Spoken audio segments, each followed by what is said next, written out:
নমস্কার। স্বপ্নের পৃথিবীতে আপনাদের সকলকে স্বাগত। আপনাদের সাথে আমি সৃজনী। এই ভিডিওটি ভালো লাগলে ভিডিওটাকে লাইক করুন, শেয়ার করুন এবং কেমন লাগলো সেটা অবশ্যই কমেন্ট বক্সে জানান।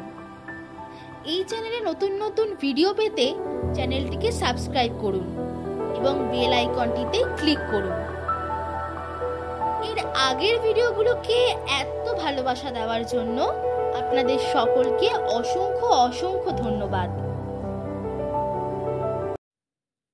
কবি কণিকা মণ্ডলের কবিতা এপার ওপার। প্রিয় কবি, অনেক দুঃখ নিয়ে তোমাকে এপার থেকে ওপারের ডাক পাঠাতে হলো। তুমি বিহীন সমাজ বড় শূন্য মনে হয়। তোমার আদর্শ, তোমার ভালো লাগা আজ সকলের কাছে হয়ে উঠেছে একটা টাইম পাসের জায়গা।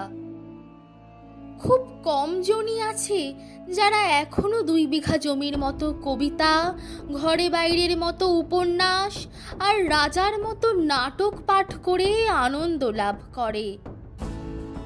তোমার লেখা সহজ পাঠ আজ বাঙালির কাছে নস্টালজিক ব্যাপার হয়ে দাঁড়িয়েছে। কেন যে তুমি 4 ভাগের সহজ পাঠ লিখতে গেলে? কেনই বা নন্দলাল বাবুকে দিয়ে বইয়ের অলংকরণ করালে? ছোট ছোট ছেলে মেয়েদের কাছে সহজ পাঠ এখন ব্রাত্য হয়ে গেছে। এর জন্য তাদেরকেই বা দোষ দেই কি করে বলো? বাঙালির ছেলে মেয়ে হয়ে আজ তারা বাংলা জানে না পয়লা বৈশাখ, রথযাত্রা, দোল উৎসব। তারা জানে Valentine's day, mother's day, chocolates day. একে অপরের হাতে তারা আজ আর রাখি বাঁধে না, বাঁধে ফ্রেন্ডশিপ ব্যান্ড। বাবা হয়ে গেছে ড্যাডি, মা হয়ে গেছে মাম্মি, কাকি জেঠিমারা হয়ে গেছে আন্টি, আর মেশো মামারা হয়ে গেছে আঙ্কেল। পাশ্চাত্য কালচার, পশ্চিমী ভাষা, পোশাক সমগ্র বাংলাকে হাঙরের মতো গ্রাস করেছে। আজকালকার যুগের বাচ্চারা রুটি আলু চচ্চড়ি খেতে লজ্জা পায়, ভাত খায় না, খায় মুঘল কা খানা, বিরিয়ানি। জন্মদিন পালিত হয় না, হয় হ্যাপি বার্থডে। জ্বলে না প্রদীপ, বাজে না শঙ্খ, পায়েসের চামচ মুখে ওঠে না, সেখানে স্থান করে নিয়েছে বার্থডে কেক। কবি, তোমার এখানে আর একবার ফিরে আসা প্রয়োজন হয়ে পড়েছে। যে বাঙালি জাতিকে নিয়ে তুমি গর্ববোধ করতে, সে জাতি এখন তোমাকে পছন্দ করে স্ট্যাটাস বাড়ানোর জন্য।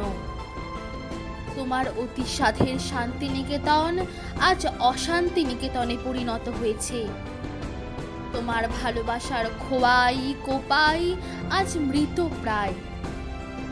সে বিখ্যাত ভুবনডাঙ্গার মাঠের হাটেও নেই গ্রাম্য ভাব, সেখানেও ঢুকে পড়েছে শহুরে বেনজল। কলকাতার জোড়াসাঁকো, যাকে বাঙালিরা মনে করত পীঠস্থান, সেখানেও ঢুকে গেছে রাজনীতি।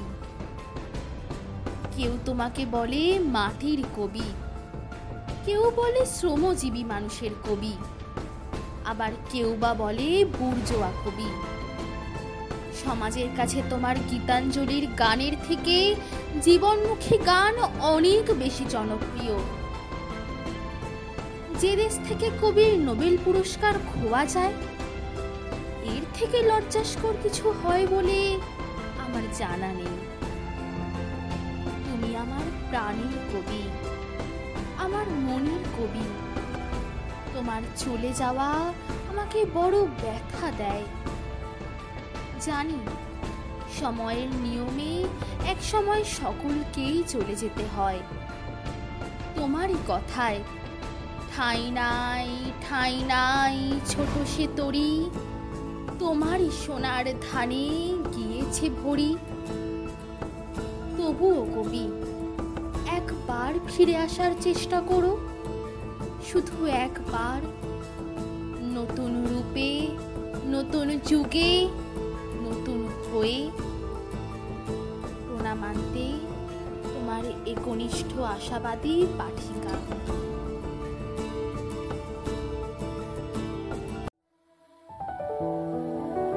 এই ভিডিওটি ভালো লাগলে ভিডিওটাকে লাইক করুন, অনেক অনেক শেয়ার করুন এবং কেমন লাগলো সেটা অবশ্যই কমেন্ট বক্সে জানান।